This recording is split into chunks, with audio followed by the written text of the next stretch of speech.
আমরা আজকে মানব জনন এই চ্যাপ্টারটার শুক্রাশয় এবং ডিম্বাশয়ের আণুবীক্ষণিক গঠনটা আমরা আজকে দেখব।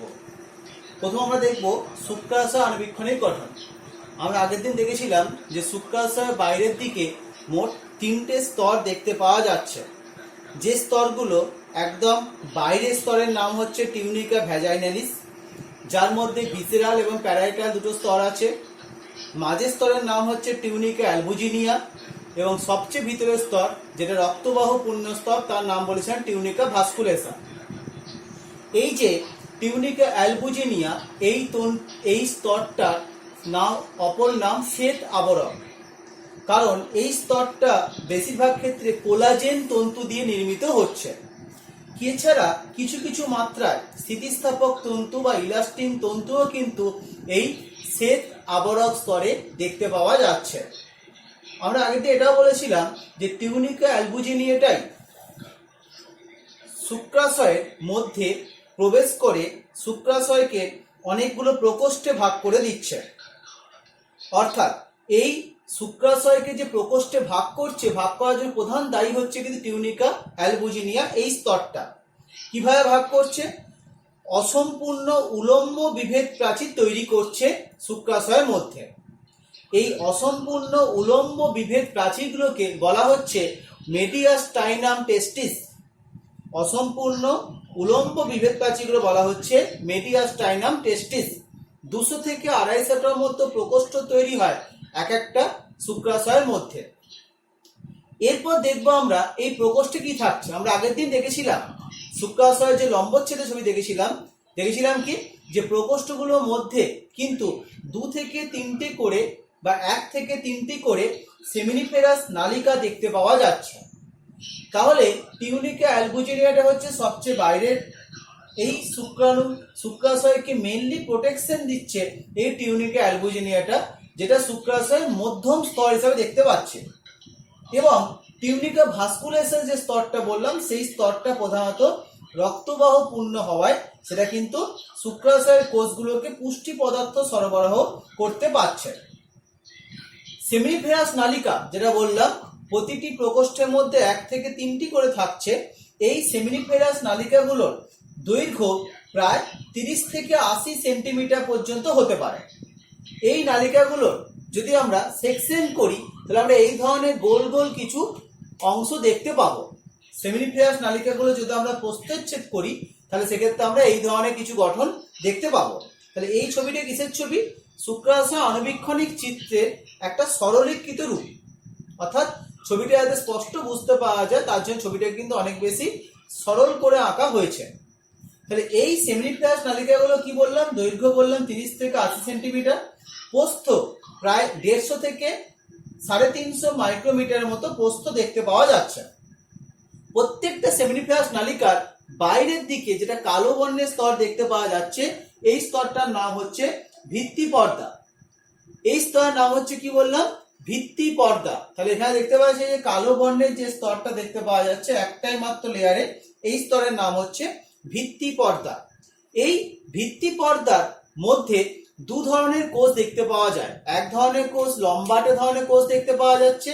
এই লম্বাটে ধরনের কোষের নাম হচ্ছে সার্টোলি কোষ বা সার্টোলি সেল বলা হচ্ছে।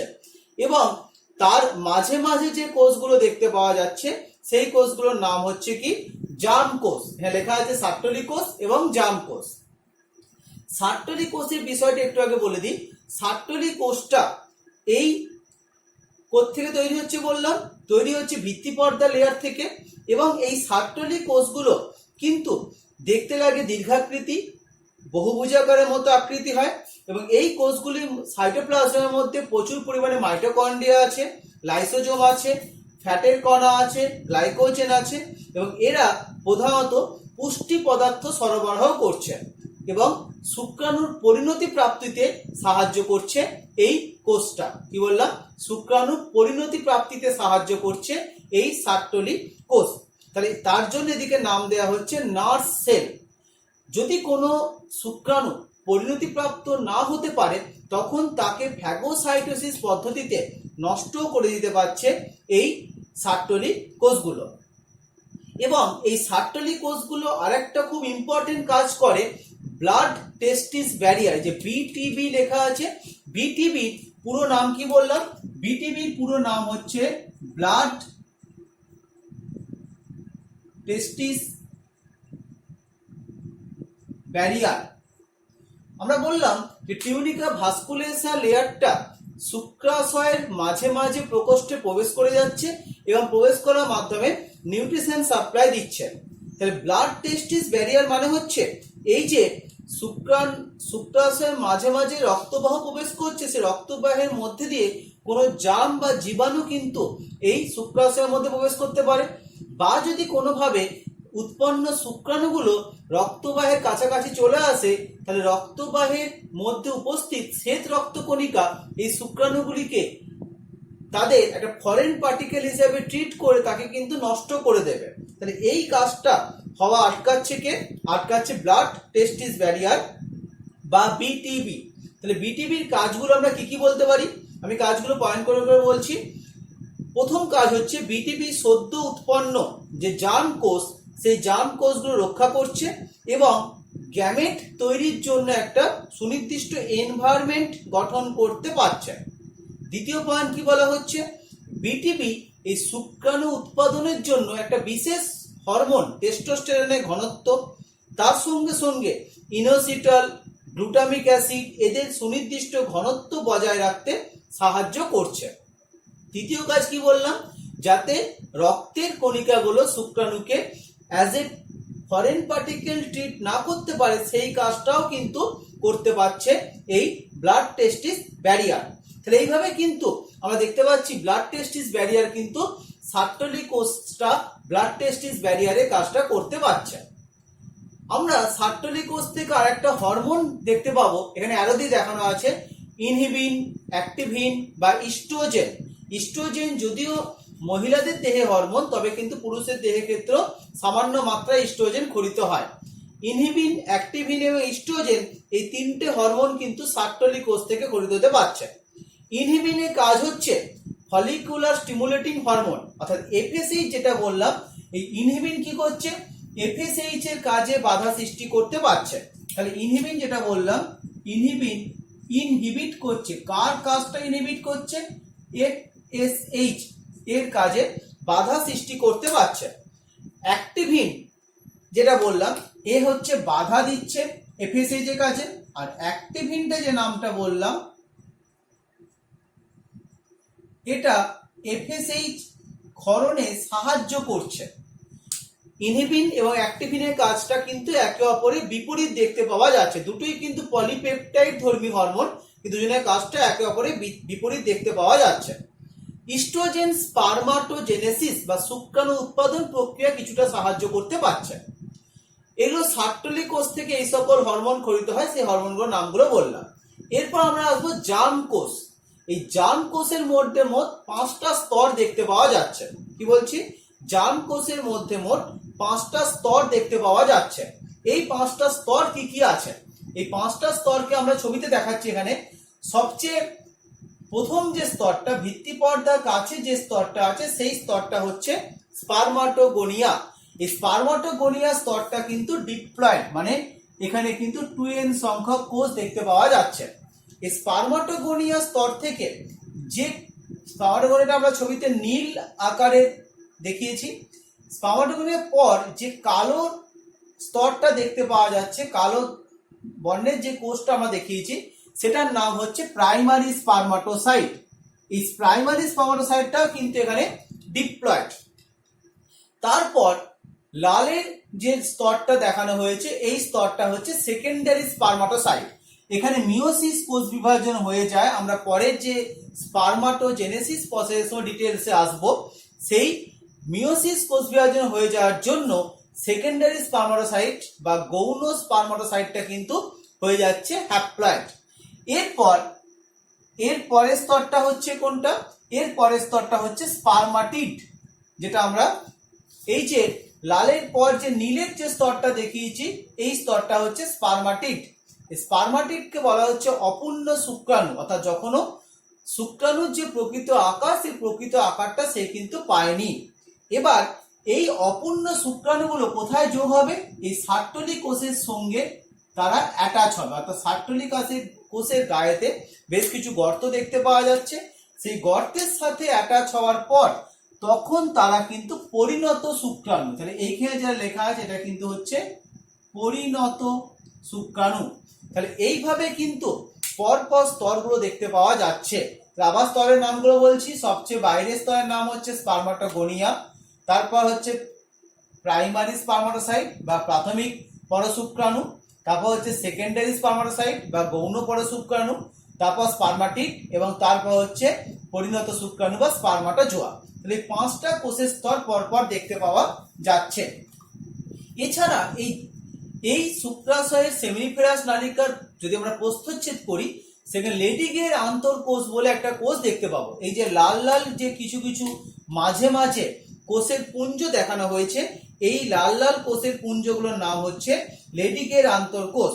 তাহলে সেমিনিফেরাস নালিকার মাঝে, মানে ভিতরের দিকে নয় বাইরের দিকে, যে স্ট্রোমা অঞ্চলের স্থানে স্থানে দলবদ্ধ বহুভুজাকার কিছু কোষ দেখতে পাওয়া যায়, এই কোষটা জার্মান বিজ্ঞানী লেডিগের নাম অনুসারে করা হয়েছে। যেহেতু তিনি কোষটা আবিষ্কার করছেন, তাই এটার নাম দেওয়া হচ্ছে লেডিগের আন্তঃকোষ। এই লেডিগের আন্তঃকোষগুলো কিন্তু একটা সুগঠিত অবস্থায় রয়েছে এবং এই কোষগুলো সংলগ্ন অবস্থায় প্রচুর রক্ত জালক দেখতে পাওয়া যায়। এখানে আমরা যেগুলো মাঝে মাঝে দেখিয়েছি, এই মাঝে মাঝে অংশের প্রচুর রক্ত জালক দেখতে পাওয়া যাচ্ছে। লেডিগের আন্তঃকোষের কি কাজ? লেডিগের আন্তঃকোষের মধ্যে যে নিউক্লিয়াস থাকে, সেই নিউক্লিয়াসের মধ্যে কিন্তু 1 থেকে 3টে পর্যন্ত নিউক্লিওলাস থাকতে পারে। কি বললাম? লেডিগের আন্তঃকোষের মধ্যে যে নিউক্লিয়াস থাকে, নিউক্লিয়াসের মধ্যে কিন্তু 1 থেকে 3টে পর্যন্ত নিউক্লিওলাস থাকে। লেডিগের আন্তঃকোষের মধ্যে প্রচুর পরিমাণে ফ্যাটের দানা দেখতে পাওয়া যায় এবং এর প্রধান কাজ হচ্ছে টেস্টোস্টেরন এবং ডাইহাইড্রো টেস্টোস্টেরন বলে হরমোন ক্ষরণ করা। এই হরমোনগুলোকে একত্রে আমরা অ্যান্ড্রোজেনও বলতে পারি। এই হরমোনগুলো একত্রে আমরা অ্যান্ড্রোজেনও বলতে পারি। প্রধান অ্যান্ড্রোজেনটা হচ্ছে টেস্টোস্টেরন এবং এই টেস্টোস্টেরন যদি 5 আলফা রিডাকটেজ বলে এনজাইম দ্বারা কিছুটা পরিবর্তিত হয়ে ডাইহাইড্রো টেস্টোস্টেরনে রূপান্তরিত হয়। এই ডাইহাইড্রো টেস্টোস্টেরনের প্রধান কাজটা হচ্ছে প্রোস্টেট গ্রন্থি তৈরি করতে সাহায্য করা। এবার আমরা টেস্টোস্টেরন আর এই ডাইহাইড্রো টেস্টোস্টেরনের কাজ মোটামুটি প্রায় একই ধরনের, এদের কাজের মধ্যে খুব বিশেষ পার্থক্য কিছু নেই। আমরা এই কাজগুলোকে একটু শর্ট করে বলছি, কাজগুলো 11এও করা হয়েছিল। প্রথম কাজ হচ্ছে কি, টেস্টোস্টেরন বিপাককে নিয়ন্ত্রণ করতে পারছে, বিএমআর বাড়াচ্ছে, প্রোটিন সংশ্লেষ বাড়াচ্ছে, ক্যালসিয়াম, সোডিয়াম, পটাশিয়াম প্রভৃতি আয়নের পরিমাণটা বাড়াতে সাহায্য করছে। বিএমআর বাড়ানো মানে সে বৃদ্ধির উপর ক্রিয়া করতে পারছে। অর্থাৎ আমরা দেখেছিলাম যে একটা নির্দিষ্ট বয়সের পর পুরুষের দেহের ক্ষেত্রে তাদের পেশির দৈর্ঘ্য বৃদ্ধি পায়, অস্থির দৈর্ঘ্য বৃদ্ধি পায়। এই সমস্ত বৃদ্ধি পাওয়াটা কিন্তু টেস্টোস্টেরন হরমোনের জন্য দেখতে পাওয়া যাচ্ছে। বিভিন্ন প্রকার গৌণ যৌন বৈশিষ্ট্য যেগুলো পুরুষের দেহে দেখতে পাওয়া যাচ্ছে, যেগুলো আমরা আগে আলোচনা করেছি, সেই গৌণ যৌন বৈশিষ্ট্যগুলো কিন্তু টেস্টোস্টেরন সেগুলোকে উদ্দীপ্ত করতে সাহায্য করতে পারছে। বিভিন্ন মুখ্য এবং গৌণ যৌনাঙ্গের উপর ক্রিয়া করতেও টেস্টোস্টেরন সাহায্য করতে পারছে। এছাড়া শুক্রাণু উৎপাদনের কাজটাও কিন্তু টেস্টোস্টেরন কিছুটা নিয়ন্ত্রণ করতে পারছে। তাহলে আমরা টেস্টোস্টেরনের বেশ কিছু কাজ আমরা দেখলাম যে এই সকল কাজ টেস্টোস্টেরন হরমোন দ্বারা নিয়ন্ত্রণ হতে পারছে। তাহলে আমরা পরবর্তীকালে এই হরমোনগুলো কিভাবে এফএসএইচ হরমোন দ্বারা নিয়ন্ত্রিত হয় সেটা আমরা স্পারমাটোজেনেসিস প্রসেস পড়াবার সময় সেটা ডিটেলস আমরা আসবো। এরপর আমরা একটা পার্থক্য দেখব যে সার্টোলিক কোষ এবং লেডিগের আন্তঃকোষের মধ্যে কি কি পার্থক্য দেখতে পাওয়া যাচ্ছে। প্রথমেই তাদের অবস্থানে পার্থক্য, একটা ভিতরে অবস্থান করছে আর একটা কিন্তু বাইরের দিকে স্ট্রোমা অঞ্চলে অবস্থান করতে পারছে। আকারে পার্থক্য আছে, এটা বহুভুজাকার লম্বাটে, কিন্তু লেডিগের আন্তঃকোষটা হচ্ছে বহুভুজাকার কিন্তু একটা কোষ পুঞ্জ আকারে অবস্থান করছে, ক্ষুদ্র ক্ষুদ্র কোষ পুঞ্জ আকারে অবস্থান করছে। এরপর কাজের পার্থক্য দেখতে পাওয়া যাচ্ছে যে সার্টোলিক কোষগুলো প্রধানত পুষ্টি পদার্থ সরবরাহ করতে পারছে, লেডিগের আন্তঃকোষটা টেস্টোস্টেরন হরমোন ক্ষরণ করতে পারছে। এই কোষগুলো দলবদ্ধভাবে থাকছে, এই সার্টোলিক কোষগুলো কিন্তু এককভাবে অবস্থান করতে পারছে। তাহলে আমরা এইভাবে শুক্রাশয়ের যে কাজ দেখতে পাওয়া যাচ্ছে, এই শুক্রাশয়ের কাজটা কিন্তু আমরা এইভাবে আলোচনা করলাম। এরপর আমরা আসবো ডিম্বাশয় আণুবীক্ষণিক গঠন। এখানে একটা ডিম্বাশয়ের ছবি একটা আঁকা আছে, যে ডিম্বাশয় আণুবীক্ষণিক গঠনের মধ্যে আমরা কি কি ভাবে স্তর দেখতে পাবো। আমরা দেখতে পাচ্ছি যে ডিম্বাশয়, যেটা কিন্তু মহিলাদের দেহের মধ্যে প্রধান যৌনাঙ্গ হিসেবে দেখতে পাওয়া যাচ্ছে, এই ডিম্বাশয়ে আমরা এখানে পরপর স্তরগুলো লিখেছি। ডিম্বাশয়ের সবচেয়ে বাইরের দিকে যে স্তর দেখতে পাওয়া যাচ্ছে তার নাম হচ্ছে জার্মিনাল এপিথেলিয়াম। যেমন শুক্রাশয়ের মধ্যেও দেখতে পাওয়া যাচ্ছে একটা, এই যে যেমন জার্ম স্তর যেটা বলা হচ্ছে, এই স্তরটাই আসলে জার্মিনাল এপিথেলিয়াম কাজ করতে পারছে। কোনটা? স্পার্মাটোগোনিয়া স্তরটা কাজ করতে পারছে, জার্মিনাল এপিথেলিয়ামে কাজ করতে পারছে। এখানেও সে একইভাবে জার্মিনাল এপিথেলিয়াম, এই জার্মিনাল এপিথেলিয়াম কোষটার বৈশিষ্ট্য হচ্ছে এই কোষগুলো সাধারণত একটি মাত্র স্তরযুক্ত হয় এবং ঘনতলাকার এপিথেলিয়াম কোষ দিয়ে তৈরি হয়, যেখান থেকে আদি ডিম্বাণু উৎপন্ন হতে পারছে এই জার্মিনাল এপিথেলিয়াম স্তর থেকে। জার্মিনাল এপিথেলিয়াম স্তরটাকে আমরা এখানে বাইরে যে কালো বর্ণের বর্ডারের স্তরটা দেখিয়েছি সেটা হচ্ছে জার্মিনাল এপিথেলিয়ামের স্তর।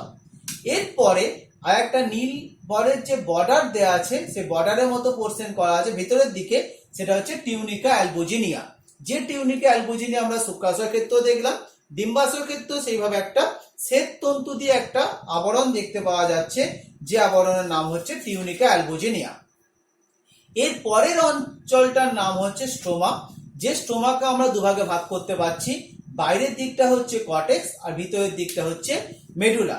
তাহলে কি বললাম? বাইরের দিকটা হচ্ছে কর্টেক্স, ভিতরের দিকটা হচ্ছে মেডুলা। এই মেডুলা অঞ্চলে কি কি দেখতে পাওয়া যায়? হ্যাঁ, লেখা আছে কিছু যোগকলা দেখতে পাওয়া যাচ্ছে, মসৃণ পেশি আছে, রক্তবাহ আছে, লসিকাবাহ আছে, স্নায়ু আছে। এই ধরনের কিছু উপাদান এই মেডুলা অঞ্চলে দেখতে পাওয়া যাচ্ছে। আবার বলছি, মেডুলা অঞ্চলে কি কি দেখতে পাওয়া যাচ্ছে? যোগকলা, মসৃণ পেশি বা স্মুথ মাসেল, রক্তবাহ, লসিকাবাহ এবং স্নায়ু দেখতে পাওয়া যাচ্ছে। এই কর্টিক্যাল স্তরের মধ্যেই কিন্তু বেশিরভাগ ডিম্বথলি দেখতে পাওয়া যাচ্ছে।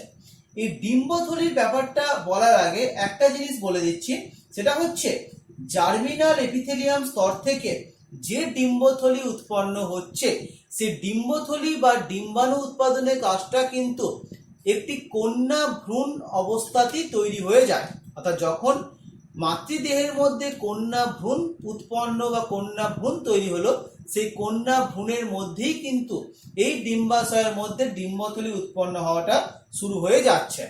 পরবর্তীকালে এই ডিম্বথলির সংখ্যা কিন্তু ধীরে ধীরে কমতে থাকে, অর্থাৎ গ্র্যাজুয়ালি কিন্তু এটা রিডিউস করতে থাকে এই ডিম্বথলির সংখ্যাটা।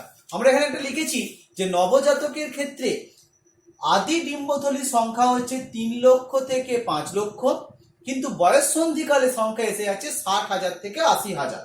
তাহলে এই সংখ্যাটা ফিক্সড কিছু নয়, এই সংখ্যাটা ভ্যারি করতে কিছুটা পারে। তাহলে ডিম্বথলিগুলো কিন্তু তৈরি কখন হচ্ছে বললাম? ভ্রূণ অবস্থায়। ভ্রূণ অবস্থায় সংখ্যাটা কিন্তু আরো বেশি থাকে। যখন আস্তে আস্তে সেই কন্যা সন্তানটি বড় হচ্ছে, মানে ভ্রূণ থেকে যখন আস্তে আস্তে সে জন্মের সময় আসছে, তখন বেশ কিছু ডিম্বথলি কিন্তু ডিম্বাশয়ের মধ্যে অ্যাবজর্ব হয়ে যায়। অ্যাবজর্ব হয়ে এই ডিম্বাশয়টার আকারটাকে বৃদ্ধি করতে সাহায্য করতে পারছে। তাহলে আমরা দেখব এই ডিম্বথলি কিন্তু বিভিন্ন ধরনের হতে পারে। প্রথম আমরা দেখব কি, যে এই ডিম্বথলিগুলো আমরা এখানে দেখিয়েছি, যেখানে কিন্তু বেশ কিছু গঠন দেখতে পাওয়া যাচ্ছে। এই বেশ কিছু গঠনের মধ্যে আমি দুটো কথা এখানে লিখছি, একটা হচ্ছে এগ নেস্ট আর একটা হচ্ছে এগ টিউব। অর্থাৎ এই ডিম্বথলিগুলো যখন প্রথম দিকে ভ্রূণ অবস্থা উৎপন্ন হচ্ছে, তখন সেগুলো একটা এগ নেস্ট আকারে থাকছে, এগ নেস্ট এবং এগ টিউব গঠনটা পরের দিকে তৈরি হচ্ছে। এই এগ টিউব থেকে বিজ্ঞানী ফ্লুজার আবিষ্কার করার জন্য এটাকে ফ্লুজারের এগ টিউবও বলা হয়। তাহলে এগ নেস্ট এবং এগ টিউব আমরা এখানে ছবিতে দেখিয়েছি, এই ব্যাপারগুলো কিন্তু এগ নেস্ট বা এগ টিউব আকারে দেখতে পাওয়া যাচ্ছে। এরপর এই এগ নেস্ট বা এগ টিউবের মধ্যে তৈরি হচ্ছে প্রাইমর্ডিয়াল ফলিকল, বা যাকে বলা হচ্ছে আদি ডিম্বথলি। তাহলে প্রাইমর্ডিয়াল ফলিকল বা আদি ডিম্বথলির মধ্যে কি দেখতে পাওয়া যাচ্ছে? আমরা উজেনেসিস প্রসেসটা পড়াবার সময় আবার এই জিনিসটা একটু কোরিলেশন করে বলবো, যে এই প্রাইমর্ডিয়াল ফলিকল এর মধ্যে দেখতে পাওয়া যাচ্ছে প্রাথমিক পরডিম্বাণু বা প্রাইমারি উসাইট দেখতে পাওয়া যাচ্ছে। কি বললাম, প্রাথমিক পরডিম্বাণু বা প্রাইমারি উসাইট তৈরি হওয়া শুরু হচ্ছে এই জায়গার মধ্যে। কিছু কিছু ক্ষেত্রে অবশ্য এই আদি ডিম্বথলির মধ্যে একদম প্রাইমারি উসাইটের আগের যে স্টেজ উগোনিয়াম অবস্থাতেও থাকতে পারে, এবং এই প্রাইমর্ডিয়াল ফলিকলের মধ্যে প্রধানত উগোনিয়ামটাই বেশিরভাগ ক্ষেত্রে দেখতে পাওয়া যায়, এবং এই উগোনিয়ামের বাইরের দিকে একটা মাত্র স্তরের স্পিন্ডিল কোষ দেখতে পাওয়া যায়, যে স্পিন্ডিল কোষটাকে আমরা ফলিকুলার এপিথেলিয়ামও বলে থাকি। তাহলে কি বললাম, আদি ডিম্বথলি বা প্রাইমর্ডিয়াল ফলিকল যেটা নবজাতকের দেহে তৈরি হচ্ছে, এই প্রাইমর্ডিয়াল ফলিকলটা কি দেখতে পাওয়া যাচ্ছে, মাঝখানে একটি মাত্র আদি ডিম্বাণু বা উগোনিয়াম দেখতে পাওয়া যাচ্ছে, যে উগোনিয়ামকে ঘিরে কিন্তু স্পিন্ডিল কোষে একটা স্তর দেখতে পাওয়া যায়, যেটা ফলিকুলার এপিথেলিয়াম বলা হচ্ছে। এরপর আদি ডিম্বথলিটা অবস্থাতেই ওই উগোনিয়ামটা প্রাইমারি উসাইটে তৈরি হয়, যেটা প্রাথমিক ডিম্বথলির মধ্যে সেটা আরো ভালোভাবে বুঝতে পারা যাচ্ছে। তাহলে প্রাথমিক ডিম্বথলি গঠন কি দেখতে পাওয়া যাচ্ছে, এই ডিম্বথলির যে ডেভেলপমেন্টটা হচ্ছে, অর্থাৎ ডিম্বথলি যে প্রাইমর্ডিয়াল ফলিকল থেকে প্রাইমারি ফলিকল তৈরি হচ্ছে, এটা এফএসএইচ হরমোনের জন্য দেখতে পাওয়া যাচ্ছে, ফলিকুলার স্টিমুলেটিং হরমোন।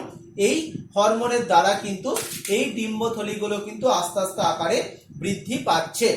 তাহলে এই প্রাইমারি উসাইট যখন তৈরি হচ্ছে, তখন সেখানে কিন্তু অলরেডি মিওসিস কোষ বিভাজনটাও কিন্তু প্রাইমারি উসাইট অবস্থায় তৈরি হয়ে যাচ্ছে। প্রাথমিক ডিম্বথলির মধ্যে কিন্তু কোনো অ্যান্ট্রাম দেখতে পাওয়া যাচ্ছে না, অর্থাৎ প্রাথমিক ডিম্বথলির মধ্যে এই উসাইট কোষটা কিন্তু সম্পূর্ণ থাকছে, এখানে কোনো অ্যান্ট্রাম দেখতে পাওয়া যাচ্ছে না। তাই এই গঠনকে প্রি অ্যান্ট্রাম ফলিকলও বলা হয়। তাহলে বললাম প্রি অ্যান্ট্রাম ফলিকল কেন বলা হচ্ছে, যেহেতু অ্যান্ট্রাম দেখতে পাওয়া যাচ্ছে না। প্রাথমিক ডিম্বথলিগুলো এবার আস্তে আস্তে আকারে বড় হয়ে গৌণ ডিম্বথলি তৈরি হয়। এই গৌণ ডিম্বথলিটা যে তৈরি হচ্ছে, এটা কিন্তু এফএসএইচ হরমোনের দ্বারাই হচ্ছে। এই সময় প্রাইমারি উসাইটকে ঘিরে যে সেকেন্ডারি উসাইট প্রাইমারি উসাইটকে ঘিরে একটা ঘনতলাকার কোষ তৈরি হচ্ছে। আমরা এখানে পরিণত ডিম্বথলি বা গ্রাফিয়ান ফলিকলের গঠনটা দেখিয়েছি। গৌণ ডিম্বথলি এবং পরিণত ডিম্বথলির গঠনটা অনেকটা একই ধরনের, শুধু পরিণত ডিম্বথলির ক্ষেত্রে গঠনটা আরো আকারে বড় হচ্ছে, আরো সুস্পষ্ট হতে পারছে। তাহলে কি বললাম, প্রাইমারি উসাইটকে ঘিরে একটা স্তরে ঘনতলাকার কোষগুলো বিভাজিত হয়ে অনেকগুলো কোষ তৈরি করছে, যে কোষগুলোর নাম হচ্ছে গ্রানুলোসা কোষস্তর, যেটা আমরা এই গ্রাফিয়ান ফলিকলে এই যে কালো বর্ণের যে স্তরগুলো দেখিয়েছি, এটার নাম দিয়েছি মেমব্রেনা গ্রানুলোসা। এটাই হচ্ছে আসলে গ্রানুলোসা কোষস্তর দেখতে পাওয়া যাচ্ছে। এর সঙ্গে আর কি দেখতে পাওয়া যাচ্ছে, এই সময়তে এই প্রাইমারি উসাইট যেটা বললাম, এই প্রাইমারি উসাইটকে ঘিরে একটা লেয়ার তৈরি হচ্ছে, যার নাম হচ্ছে জোনা পেলুসিডা। এটা কোথায় তৈরি হচ্ছে বললাম, প্রাইমারি উসাইটকে ঘিরে তৈরি হচ্ছে এই জোনা পেলুসিডা। এটা প্রাইমারি উসাইট ঘিরে তৈরি হচ্ছে, এবং এই প্রাইমারি উসাইট এই অবস্থায় কিন্তু সেকেন্ডারি উসাইটে তৈরি হয়ে যাচ্ছে, অর্থাৎ প্রাইমারি উসাইটটা হচ্ছে ডিপ্লয়েড, তার মিওসিস কোষ বিভাজনের মাধ্যমে সেকেন্ডারি উসাইট তৈরি হয়ে যাচ্ছে। আমরা পরবর্তীকালে যখন ডিম্বাণুর গঠনটা আসবো, বা আমরা এই ডিম্বাণু গঠন আসার সময় এই ডিটেলস ব্যাপারগুলো আরো ডিটেলসে আসবো, যে প্রাইমারি উসাইট কি, সেকেন্ডারি উসাইট কি, এগুলো কিন্তু পরপর মিওসিস কোষ বিভাজনের মাধ্যমে তৈরি হয়ে যাচ্ছে। তাহলে এই জোনা পেলুসিডা স্তরটা কি বললাম, আমরা দেখলাম জোনা পেলুসিডার যে স্তরটা দেখতে পাওয়া যাচ্ছে, এই স্তরটা কিন্তু ডিম্বাণুর যে তিনটে পর্দা দেখতে পাওয়া যায়, পরের দিকে দেখবো যে ডিম্বাণুর বাইরের দিকে মোট তিনটে পর্দা দেখতে পাওয়া যাচ্ছে।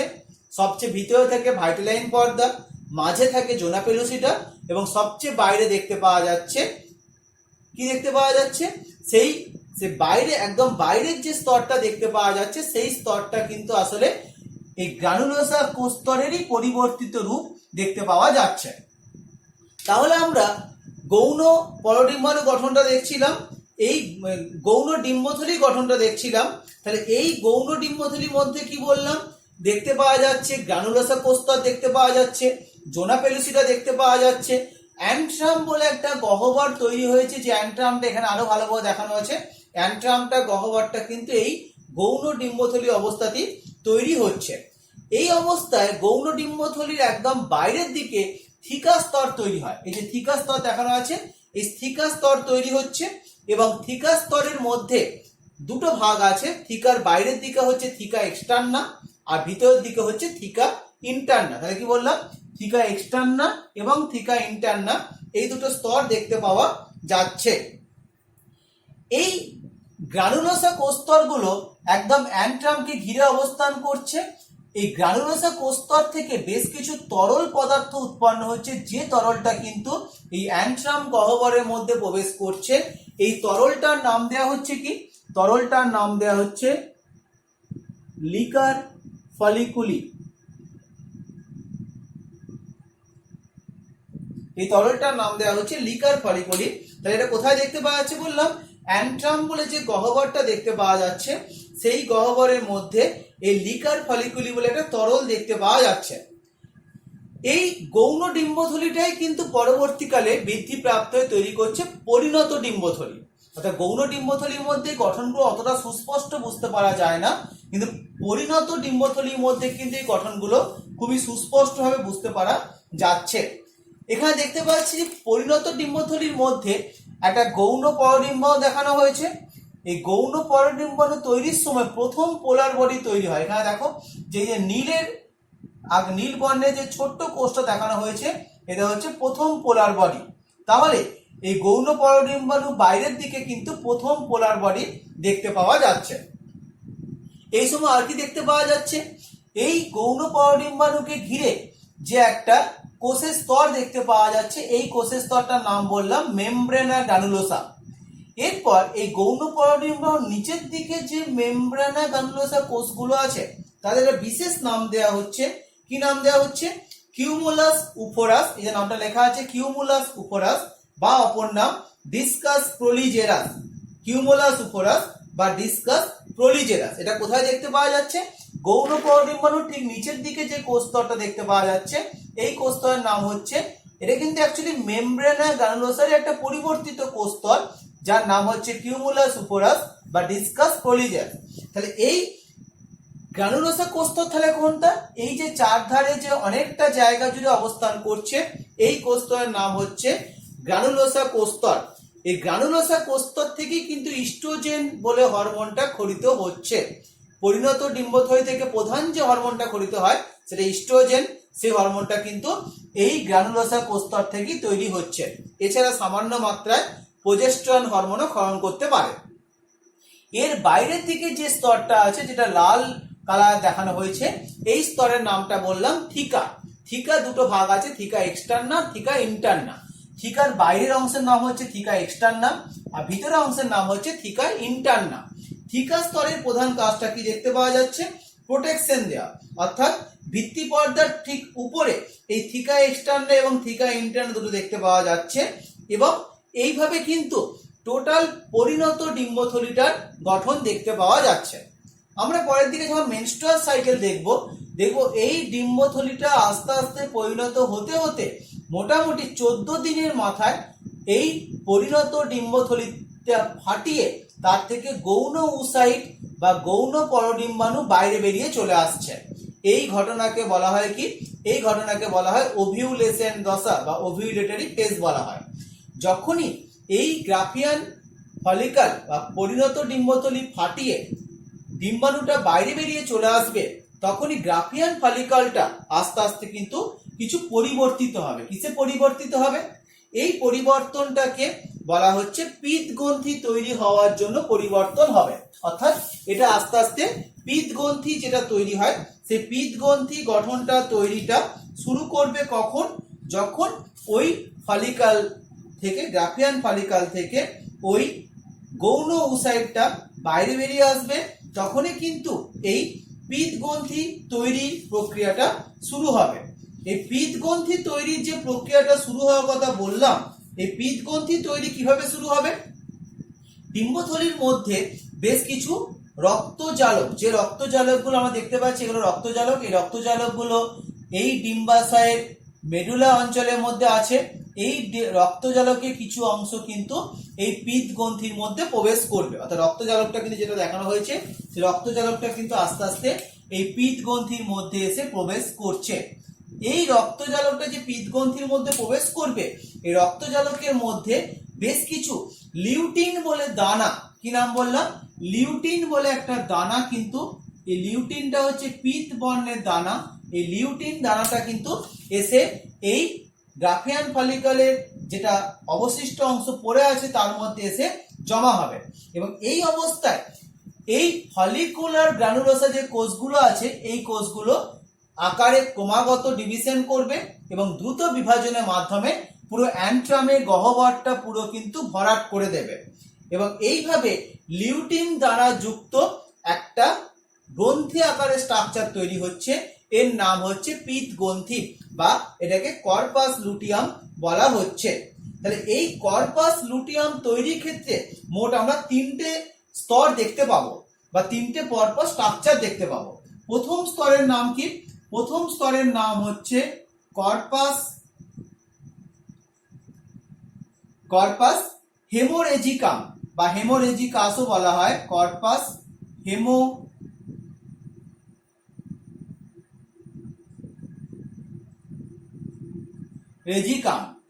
এরপর তৈরি হচ্ছে কি? কর্পাস লুটিয়াম, যেটা বললাম আমরা পিত্ত গ্রন্থি। এবার এই পিত্ত গ্রন্থি কিন্তু কিছুদিন থাকার পর আস্তে আস্তে পিত্ত গ্রন্থিটা নষ্ট হয়ে যাবে। যখন পিত্ত গ্রন্থি নষ্ট হয়ে যাবে তখন তাকে বলা হবে কর্পাস অ্যালবিকান্স। কবে মোটে পিত্ত গ্রন্থি নষ্টটা কবে হয়? মোটামুটি দেখা যায় মেনস্ট্রুয়াল সাইকেল বা রজচক্রের ক্ষেত্রে 14 দিনে যখন ওভিউলেশনটা হলো, 14 দিনের পর থেকে মোটামুটি 15-16 দিন থেকে শুরু করে এই পিত্ত গ্রন্থি গঠনটা চলতে থাকে।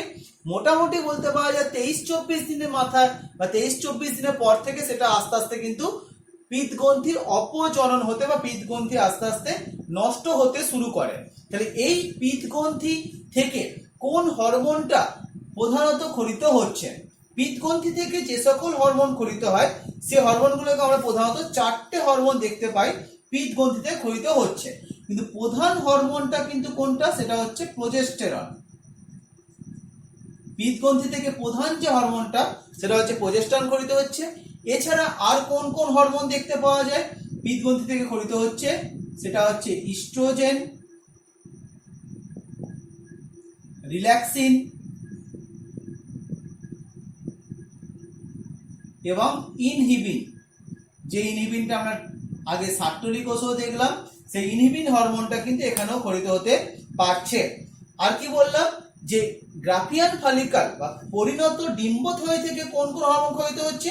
সেখান থেকে প্রধান যে হরমোন খরিত হচ্ছে সেটা হচ্ছে ইস্ট্রোজেন, এবং সামান্য মাত্রায় প্রোজেস্টেরনও খরিত হতে পারছে। কিন্তু পিত্ত গ্রন্থি এই মোট 4টে হরমোনে কিন্তু পিত্ত গ্রন্থি ক্ষরণ করতে পারছে। তাহলে এরপর আমরা কি দেখব? এই ডিম্বাশয়ের মধ্যে কিছু আন্তঃকোষ দেখতে পাওয়া যায়, যেটা নাম দেওয়া হচ্ছে ইন্টারস্টিসিয়াল সেল বলা হচ্ছে। এটা কোথায় দেখতে পাওয়া যায়? এইগুলো দেখতে পাওয়া যাচ্ছে এই স্টোমার একটু ভিতরের দিকে, প্রধানত স্টোমার যে মেডেলা অঞ্চল দেখতে পাওয়া যাচ্ছে, এই মেডেলা অঞ্চলের মধ্যে কিছু পলিহেড্রাল কোষ দেখতে পাওয়া যায়। এই জায়গাতে বেশ কিছু পলিহেড্রাল কোষ দেখতে পাওয়া যাচ্ছে, যেগুলো বহুতলীয় কোষ। এই বহুতলীয় কোষগুলোর নাম হচ্ছে আন্তঃকোষ, বা এটাকে আমরা ইন্টারস্টিসিয়াল সেল কথা বলতে পারছি। এই আন্তঃকোষের মধ্যে কি জমা থাকে? বেশ কিছু লিপিড দানা এই আন্তঃকোষের মধ্যে জমা থাকতে পারছে। বেশ কিছু বললাম, বেশ কিছু লিপিড দানা কিন্তু এই আন্তঃকোষের মধ্যে জমা থাকতে পারছে। এরপর আমরা যেটা আসবো, যে প্রধান যে হরমোনটা বললাম ডিম্বাশয় থেকে খরিত হচ্ছে তার নাম বললাম ইস্ট্রোজেন। আবার বলছি, প্রধান যে হরমোনটা খরিত হচ্ছে তার নামটা বললাম ইস্ট্রোজেন। তাহলে এই ইস্ট্রোজেন যে হরমোনটা বললাম এর বেশ কিছু আমরা রূপভেদ দেখতে পাই, বা ইস্ট্রোজেনের বেশ কিছু আমরা রূপভেদ দেখতে পাচ্ছি। এই ইস্ট্রোজেন যে হরমোনটা আমরা নাম বললাম, এই ইস্ট্রোজেনটা এক ধরনের স্টেরয়েড ধর্মী হরমোন, এবং প্রধানত 3 ধরনের ইস্ট্রোজেন খরিত হয়। এই 3 ধরনের ইস্ট্রোজেনের নাম কি? একটার নাম হচ্ছে ইস্ট্রাডিওল,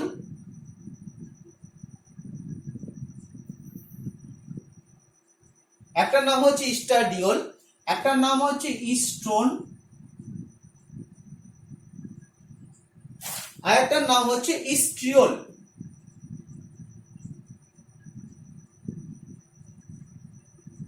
এই মোট 3 ধরনের ইস্ট্রোজেন গঠিত হচ্ছে এবং এই ইস্ট্রোজেনটা প্রধানত C18 মানে কার্বনের সংখ্যা হচ্ছে 18টা, C18 ধর্মী একটি স্টেরয়েড ধর্মী হরমোন হচ্ছে এই ইস্ট্রোজেনটা। যে কাজটা টেস্টোস্টেরন করতে পারছে এই একই কাজটা কিন্তু ইস্ট্রোজেন মহিলাদের দেহে করতে পারছে, অর্থাৎ বয়ঃসন্ধিকালের পর থেকে তার বিপাকের উপর ক্রিয়া করতে পারছে, দেহের বিভিন্ন অংশে ফ্যাট সঞ্চয় করতে পারছে, সংবহন তন্ত্রের উপর ক্রিয়া করতে পারছে, স্বাভাবিক যে বৃদ্ধি বিকাশ সেই কাজটা করতে পারছে, গৌণ যৌন বৈশিষ্ট্য নিয়ন্ত্রণ করতে পারছে এবং জল ও আয়নের ভারসাম্য রক্ষার কাজও করতে পারছে, যেগুলো অলরেডি ক্লাস 11-এ পড়া ডিটেলসই আছে। প্রোজেস্টেরন যে হরমোনটা বললাম, এই হরমোনটা কি? এই হরমোনটা হচ্ছে C21 মানে এই হরমোনটার মধ্যে আমরা মোট কার্বন সংখ্যা দেখতে পাবো 21টা। এই প্রোজেস্টেরন যে C21 ধর্মী একটা স্টেরয়েড ধর্মী হরমোন, এই হরমোনের প্রধান কাজ হচ্ছে যদি এই প্রোজেস্টেরন হরমোনটা অতিরিক্ত মাত্রায় ক্ষরিত হয় তবে সেক্ষেত্রে কিন্তু তার প্রেগন্যান্সি পিরিয়ডটা কিন্তু কন্টিনিউটি হবে। আমরা সেগুলো মেনস্ট্রুয়াল সাইকেল পরবর্তী ডিটেলসে আসবো কিভাবে হয় না হয়। এছাড়া প্রোজেস্টেরন বিএমআর কে নিয়ন্ত্রণ করতে পারে, বিএমআর কে বৃদ্ধি করতে পারে, শ্বসনের উপর ক্রিয়া করতে পারে অর্থাৎ শ্বাসক্রিয়ার হারটাকে বাড়াতে পারে, নিউরোট্রান্সমিটার যেমন নর অ্যাড্রিনালিনের ক্ষরণটাকে নিয়ন্ত্রণ করতে পারে।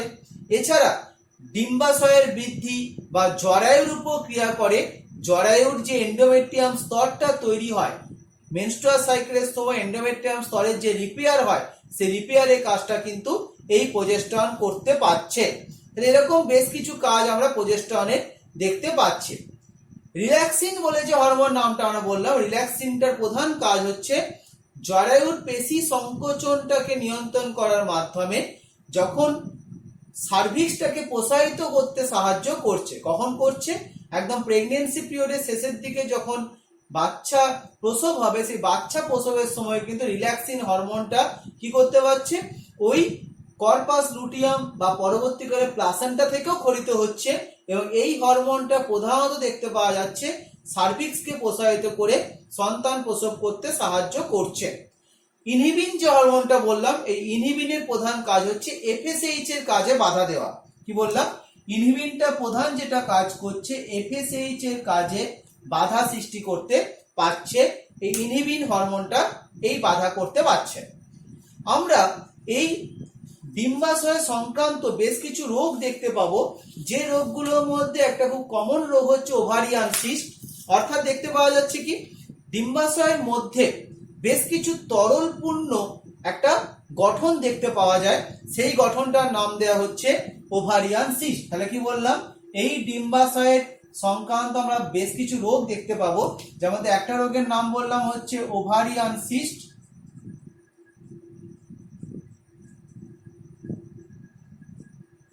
তাহলে ডিম্বাশয়ের মধ্যে কিছু তরলপূর্ণ যে গহ্বর দেখতে পাওয়া যাচ্ছে তার নাম হচ্ছে ওভারিয়ান সিস্ট। আরেকটা রোগের নাম হচ্ছে পিসিওএস পলিসিস্টিক ওভারিয়ান সিনড্রোম, বা এটাকে পিসিওডিও বলা হয়, পলিসিস্টিক ওভারিয়ান ডিসঅর্ডারও বলা হয় বা ডিজিজও বলা হয়। এক্ষেত্রে কি হচ্ছে, যদি সিস্টের নাম্বারটা প্রচুর বেড়ে যায়, ওভারিয়ান সিস্ট এটা বললাম, যদি এর নাম্বারটা প্রচুর বেড়ে যায় তখন সেক্ষেত্রে কিন্তু ডিম্বাশয় স্বাভাবিক যে হরমোনের ক্ষরণটা হচ্ছে সেই হরমোনের ক্ষরণটা কিন্তু অনেকটাই বাধাপ্রাপ্ত হচ্ছে, তখন সেই ঘটনাকে বলা হচ্ছে পিসিওএস বা পিসিওডি। বর্তমানে অনেক মহিলার ক্ষেত্রেই কিন্তু এই রোগটা দেখতে পাওয়া যাচ্ছে। তাহলে আমরা শুক্রাশয় এবং ডিম্বাশয়ের ডিটেলস যে কলাস্থানিক গঠন, সেই ডিটেলস কলাস্থানিক গঠন আজকে আমরা দেখলাম। এর পরের দিনে আমরা স্পার্মাটোজেনেসিস, উজেনেসিস সহ শুক্রাণু গঠন এই ধরনের কিছু অংশ আমরা পরের দিনের ক্লাসে পড়বো।